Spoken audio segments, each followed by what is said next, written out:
What's up, Taiwan? I'm Erica Liu with 10 minutes of news from here in Taiwan and around the world. The leader of a British delegation to Taiwan has said it's entirely right that the democracies engage in dialogue with each other. The 5-member group of British parliamentarians met with Taiwan's President Tsai Ing-wen on Friday in a trip that China has already condemned. James Chater reports. Taiwan's president shaking hands with the first British parliamentary committee to visit the country in 16 years. While in Taiwan, the cross-party group of 5 British lawmakers discussed defence cooperation and democratic resilience. It's all part of the UK's foreign policy tilt to the Indo-Pacific. Because dialogue matters, Madam President, and it's entirely right that democracies engage in interparliamentary dialogue to better understand one another, to share experiences, and to discover opportunities for the deepening of those friendships. The trip comes amid souring ties between the UK and China. Beijing claims Taiwan as part of its territory and condemns any interactions between Taiwanese and foreign officials. UK-China tensions spiked in October after a protester outside China's consulate in Manchester claimed he was beaten by Chinese officials. And more recently, Chinese authorities detained a BBC journalist covering anti-COVID protests in Shanghai. Both accusations China disputes.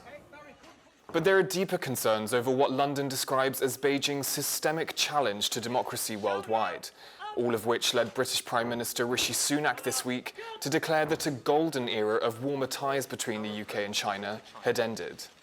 Now let's be clear, the so-called golden era is over, along with the naive idea that trade would automatically lead to social and political reform. But Sunak also said the UK must stay pragmatic in its dealings with China, leading some British MPs to criticise Sunak as being too soft on the country. How do you think he's been receiving your trip here in Taiwan, and have you been in touch with the Prime Minister during your trip to Taipei? No, I have been unable to speak to the Prime Minister while I was here, but I do think that he is right and that the golden era is over with China. But that doesn't mean that we have to cut off China. But it is about robust pragmatism. I agree with him entirely. Pragmatism of the fact that we cannot cut off one of our biggest trading partners.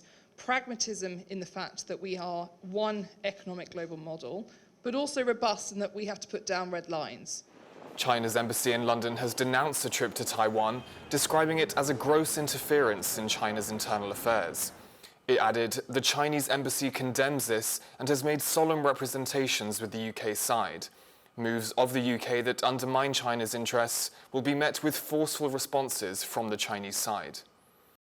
The UK says its golden era of relations with China is over, but Beijing's shadow still looms large over London's relations with Taipei.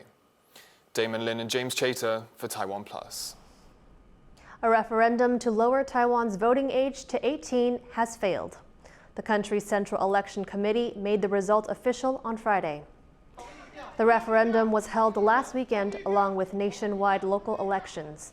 It received well over 5.5 million yes votes, beating the no votes by more than 600,000. But law requires the total number of yes votes to be at least half of all eligible voters.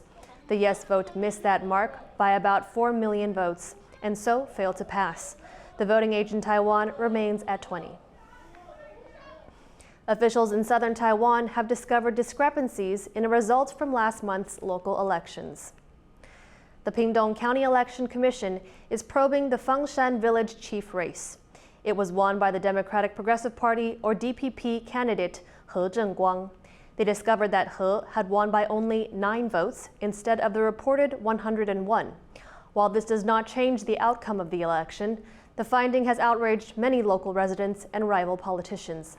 The main opposition, Kuomintang, has already said it will challenge the outcome of the Pingtung County chief race, which was won by the DPP's Zhou Chunmi, claiming there were other irregularities in the count. The commission says the results in Pingtung will stand, but it will continue to investigate how any mistakes occurred. A plan to help Taiwan's fish farmers weather a Chinese ban on their grouper fish is struggling to stay afloat. Taiwan's government had pledged to put farmers' unsold fish on school lunch menus. But as Jean Van Trieste reports, supply chain issues mean schools are being left high and dry. This school cafeteria is busy preparing a special lunch for students. The star of today's menu is grouper. Usually reserved in Taiwan for important occasions, the high-end fish is being distributed to schools by the government. This is unsold stock resulting from a Chinese ban on imports. China was the largest market for Taiwanese grouper, and the ban in June was the latest in a string of food bans seen as politically motivated. China claims Taiwan as part of its territory and has employed various means of intimidation.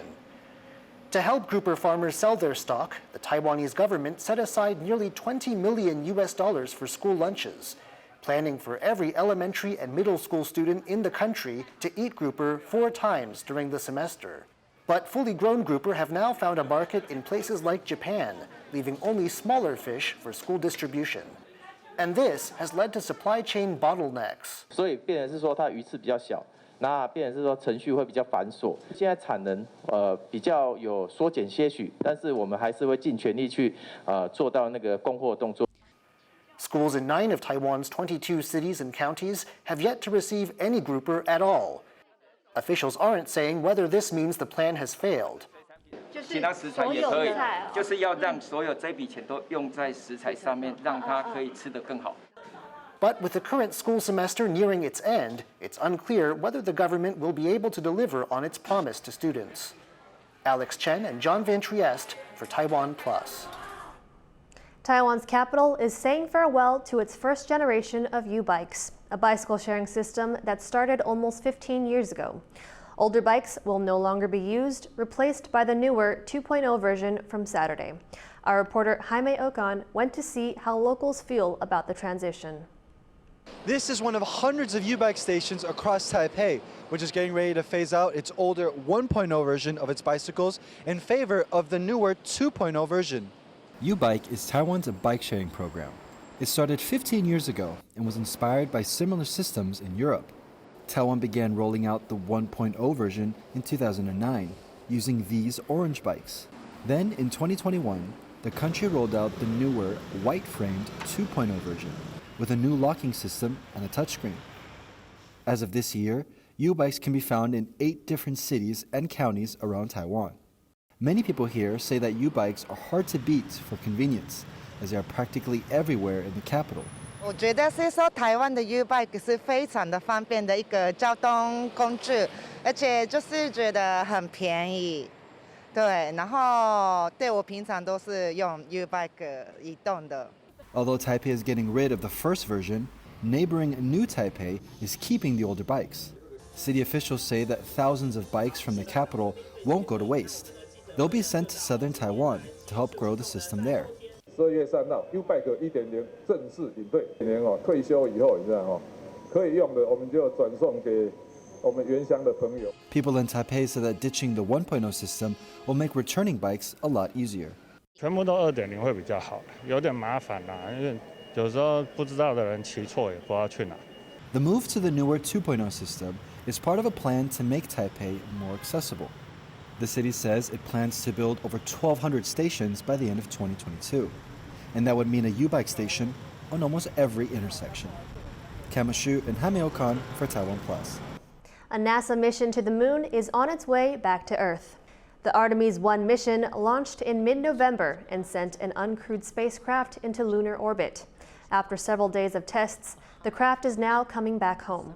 It's expected to splash down on Earth on December 11th.